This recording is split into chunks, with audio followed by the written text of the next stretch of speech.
Okay, everyone, thank you so much for being here. We'll start our presentation right away. Our forward-looking statements, it's on our website. I'm not going to belabor it, but it's on the website in a larger font. So I encourage you to go read it. We'll get started.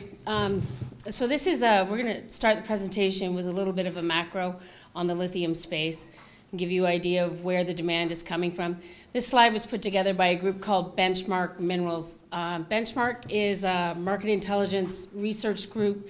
They look at battery materials. So they look at lithium, they look at cobalt, and they look at graphite. And they're looking at the supply-demand picture, looking retrospectively, and then also looking out into the future. So this graph is a chart which shows the megafactories which are currently operating as well. So the blue is currently operating and the orange is under construction. I'll point at a couple that you'll know. Tesla is right here. Tesla requires 35 gigawatts, so it's a 35 gigawatt hour plant.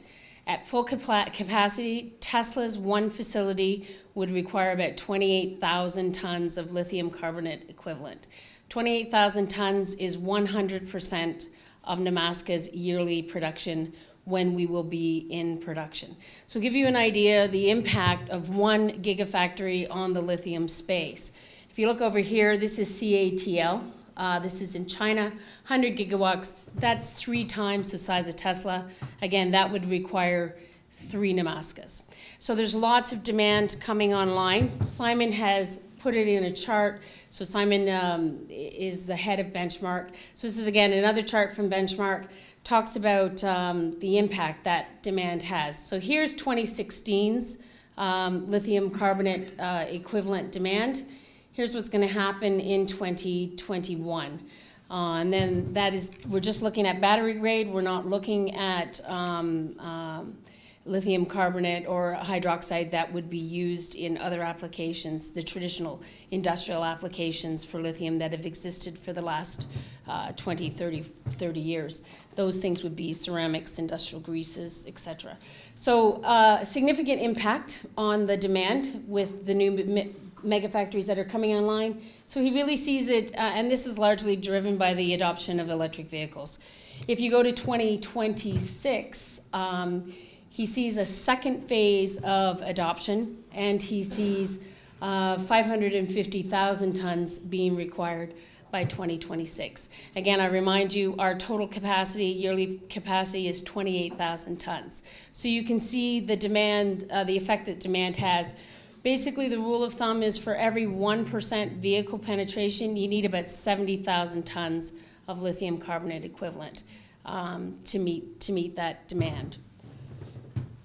So the charts basically show what we've seen in the lithium. You can see the price of lithium compounds has gone from when we first started looking at lithium 5-6 years ago. We were looking at around 6,000 a ton for carbonate and 7,000 for hydroxide. Today, those products sell for between $14,000 and $16,000 a ton. And that's a long-term contract. If you're looking at trying to get it in China in smaller quantities on the so-called spot market, you're looking at in excess of $20,000 a ton for that material. So all that to say, there is lots of demand, and we do need new suppliers to come on stream. Nemaska Lithium is located in Quebec. We are vertically integrated, so we will be going from the mine to the chemical plant. So our mine is going to be located here in northern Quebec in the town of Nemaska. We'll mine 1.1 million tons of ore, and we'll concentrate it down to 213,000 tons of concentrate. That will be shipped by road. The road already exists, so the mine is well serviced with existing infrastructure. It'll go by road to Chibougamau, where it'll be transferred to rail, and then it'll be shipped down to Shawinigan. And it's in Shawinigan that we'll be building our chemical plant. We chose Shawinigan for several reasons. It is at the head of a railway system that goes east-west across North America, as well as north-south. And we're also right on the St. Lawrence Seaway. So we'll be able to ship product everywhere in the world by rail or by boat. But more importantly, we'll also be able to receive concentrate from other sources from anywhere really in North America and for that matter around the world. So by being vertically integrated, we do have a significant cost advantage, and I'll go over that a little bit later. We have done a bulk sample up at the mine. So we produce about 1,000 tons of concentrate at 6.3%.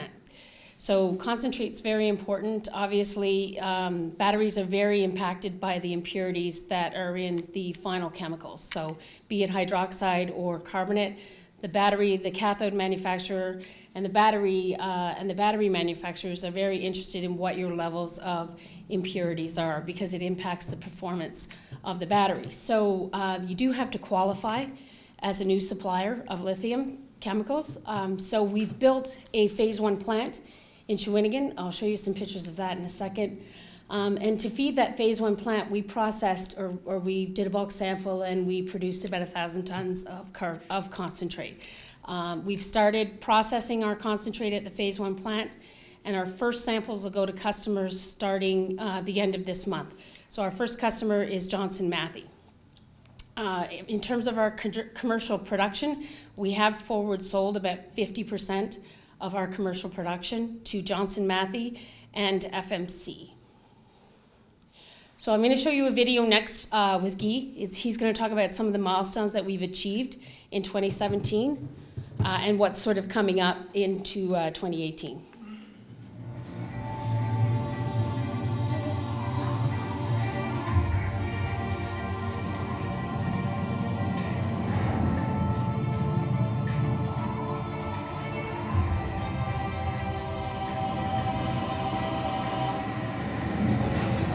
During the course of 2017, Nemaska Lithium has been very active in the development of its Wabushi project. At the mine, we've completed a 23,000 ton bulk sample to confirm the head grade of the mine. We've been producing over 1,000 ton of 6.25% lithium oxide concentrate, which is above the 6% world standard. So we're very satisfied with this. We're also continuing the site preparation by additional crushing and briquettes preparation to be able to install the crusher and ore sorting buildings that are required to complete the equipment installation at the mine.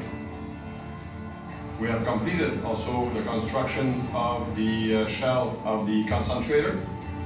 We also have given to Hydro-Québec the contract to build a 13-kilometer hydroelectric transport line, as well as the roads to the deposit and to the other infrastructures. We have completed the installation of our administrative offices, where the lab is also going to be located, and we're looking forward to put this thing in commissioning and operation by the second half of 2018. Concerning Shawinigan, we've been able to complete the construction and commissioning of the phase 1 plant, our small demonstration plant aiming at qualifying our product, high quality, high purity lithium hydroxide, with our actual off-takers and potential other clients. We are meeting all of the high quality specs required by cathode material producers, and we're very, very proud of that achievement. Concerning the commercial hydromet plant, we have been given access to the 2 buildings where we'll install the plant, and we are now quite confident that it will be commissioned in the second half of 2019.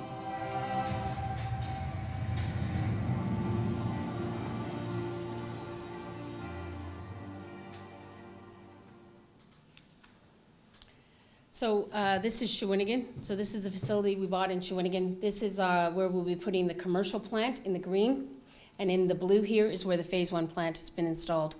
This whole structure we bought for about $2 million from the city of Shawinigan. Saved us about $40 million on our CapEx, so we don't have to build a facility. It also obviously saves us time, given that the structure is already there. It's just a matter of installing equipment. As Guy said, we're going to be shipping our first shipment of product of lithium hydroxide from our own concentrate. Should be leaving the phase 1 plant at the end of this month.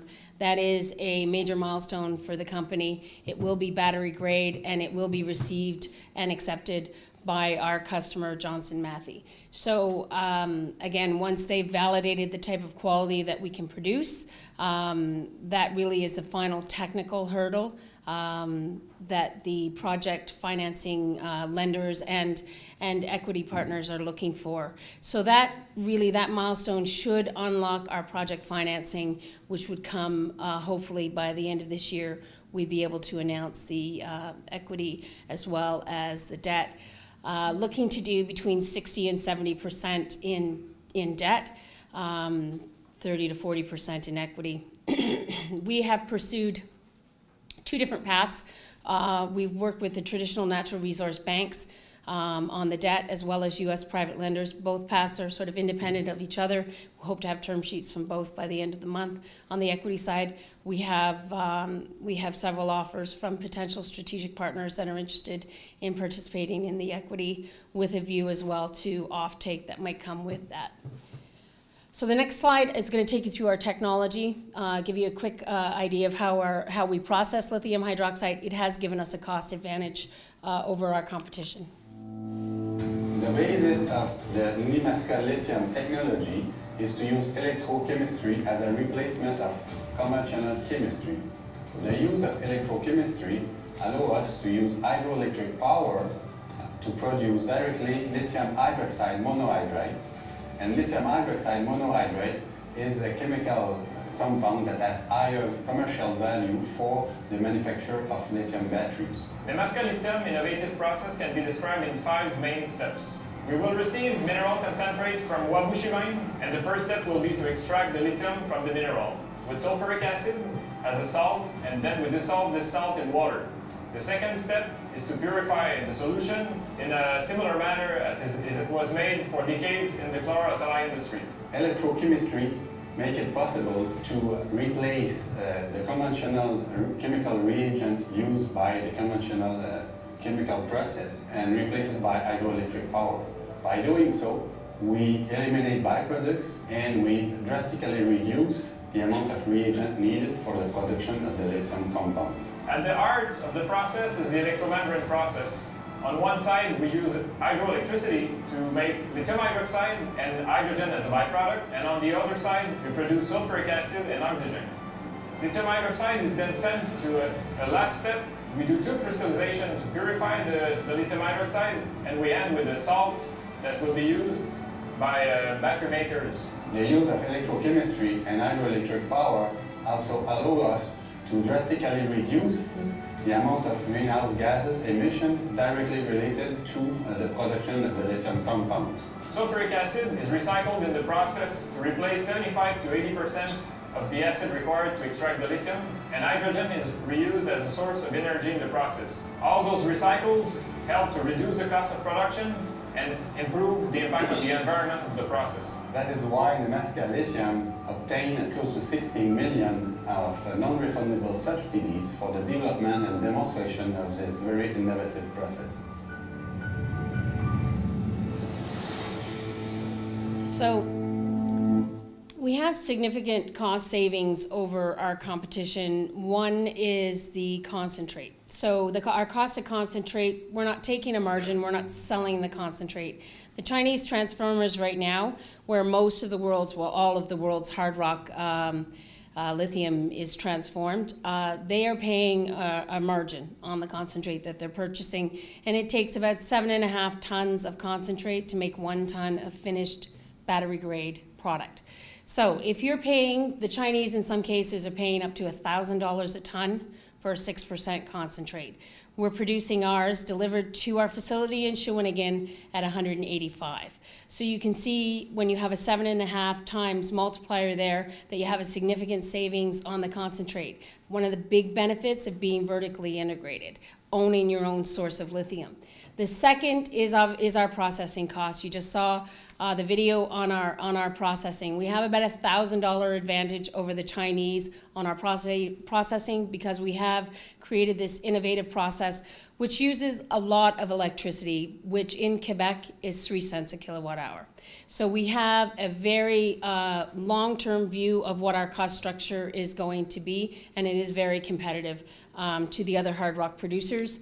Here's how we stack up relative to the brines. Again, because we are vertically integrated, we own our concentrate, and we are paying a fixed price for our electricity. We have good cost control, makes us competitive at $21.54 per ton of hydroxide. This is Albemarle, Rockwood, SQM, one of the lowest cost brine producers, and FMC, also brine. So you can see this is their cash cost, and here's where we come in. So we are projecting to be very competitive with the brines as well as the hard rock. That's our share structure. Our market cap is about 700 million Canadian. Largest investor is Investment Quebec through the government of Quebec. It's an investment arm. We also have BlackRock out of the UK, Fidelity, Arbim, several Australian funds, Regal and Henderson, and then some smaller funds in the United States, Canada, and Europe. Analysts, we are covered by 8 analysts. I will point out a few here that you may know. National Bank of Canada's a big Canadian bank. They have a 230 target. Then we've got Cormark, Echelon, Canaccord, and 8, Stormcrow. Those are all Canadian, smaller boutique investment banks. And then here is Roth Capital. Roth is a US bank. They're down in the United States. And over here, Clarkson Plateau, they're out of Norway, European. So I do expect other large Canadian banks to start covering Nemaska. Certainly as our market cap increases, we've been added to several small cap indexes. So we are getting more profile in terms of analyst coverage and institutional investors, generalists that are sort of moving into the lithium space. That's our presentation. We are over here in the booth area. I do encourage you, if you have questions, to swing by and chat with us. Thank you.